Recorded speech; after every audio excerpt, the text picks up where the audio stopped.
Есүс дэлхийд ирэхдээ миний хаанчлал бол энэ ертөнцийнх биш гэж хэлсэн байдаг. Бидний их нутаг бол Тэнгэрийн орон. Энэ дэлхий бол бид Тэнгэрт нүгэл уйлдан бууж ирээд түр хугацаанд байх аянчны амьдрал.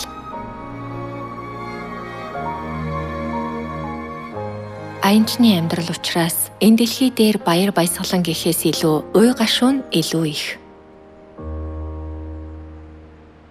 Аянчны амьдрал хойно ядарч туйлдан тогтсон газар нутагч байхгүй ганцаардмал байдаг.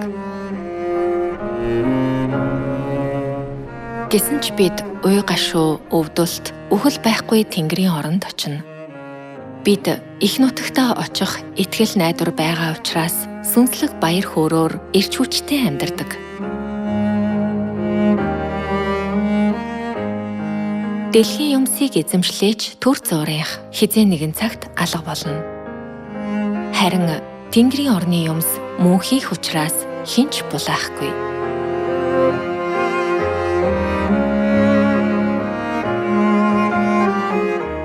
Түүнчлэн энэ дэлхий дээр бол хүний хүслээс үл хамааран нэг л өдөр гинтэл гамшиг нүүрлдэг. Цорын ганц аюулгүй газар бол Тэнгэрийн орон. Тэнгэрийн оронд гэмт хэрэг, үхэл, гамшиг, өвчин гэж байхгүй тул Тэнгэрийн хаанчлалд заавал очих хэрэгтэй биш үү?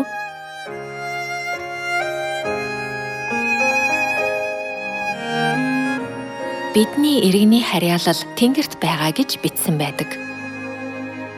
Эцэг эх нь тухайн улсын иргэн бол хүүхдүүд нь ч мөн тэр улсын иргэн болдог.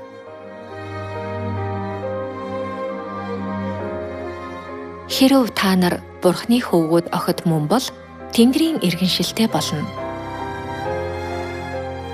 Тиймээс та нар Бурхны хөвгүүд охидод байвал зохих итгэлтэй байх ёстой.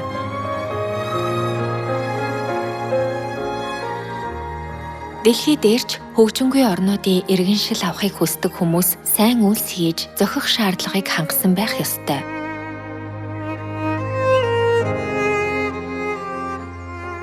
Үүн шиг бид Тэнгэрийн хаанчлалд орох хүртлээр дутуугаа дүүргэж Тэнгэрийн иргэний хуваар төгс зан чанартай болох ёстой.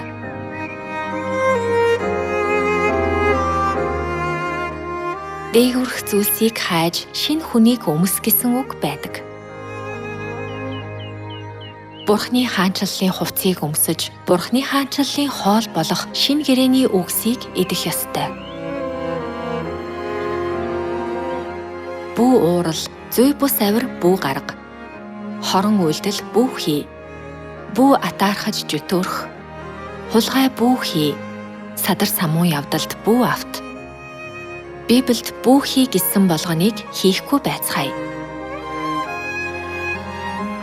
Өвдөх үед эмч нар өвчнийг сэдрэх хоол хүнс хэрглэж болохгүй гэж хэлдэг байхаа. Итгэл дээрээ сайн чанарыг, сайн чанар дээрээ мэдлэгийг, мэдлэг дээрээ өөрийгөө захирахыг, өөрийгөө захирахуй дээрээ төвчээрийг, төвчээр дээрээ итгэл сүсгийг, итгэл сүсэг дээрээ ах дүүсэг инэрлийг, ах дүүсэг инэрл дээрээ хайрыг хамтдаг. Ингэснээр бидний эзэн буюу аврагч Есүс Христийн мөнх хаанчлалд хангалттай орно гэсэн байдаг. Эдгээр үгийг хэрэгжүүлээд Тэнгэрийн хаанчлалд хангалттай орцгоё.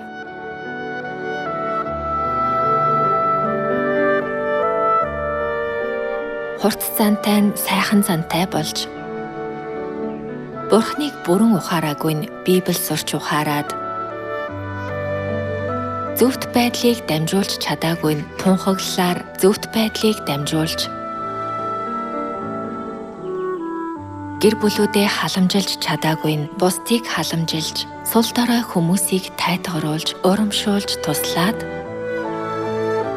бусдыг шархлуулдаг хүмүүс нь сэтгэл шархлуулах үгний оронд ивэлтэй сайхан үгэл хэлж, Бурхныг баярлуулах хүүхдүүд болоорой. Тэнгэрт иргэний харьяаллыг зөвхөн зөвхт хүмүүст л олгодог. Муу гүйлдэгч нь Бурхныг харж чадахгүй.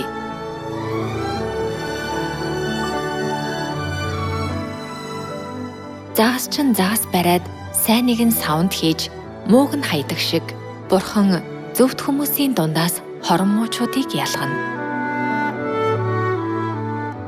Тэнгэрийн хаанчлалын савнд орохын тулд хичээх хэрэгтэй. Содом Гоморагийн хүмүүс дэндүү хорон муу садар самууныг үйлдсэн тул Бурхан тэднийг галаар устгасан. Ноагийн үед ч мөн хүмүүс садар самуун хорон байсан тул сайн хүмүүс амьдрах аргагүй болоход Бурхан тэднийг усаар устгасан байдаг. Тэр үед зөвхт байдлыг тунхаглагч Ноаг аварч зөвхт Лотыг аварсан.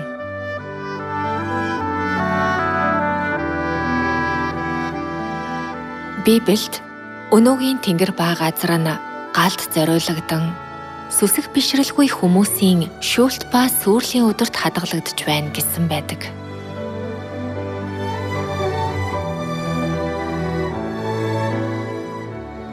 Гамшиг тохиолдох үе гэж айж түгшиж буй хүмүүст аврал хайрлах Бурхныг болон гамшигаас аврах алгасал баярын үннийг их тунхаглацгаая. Сион руу хурдан зүгтгэж хэлцгээе. Өөхөж буй сүнсийг аврах нь зөвхт байдлыг үйлдэж буй явдал юм.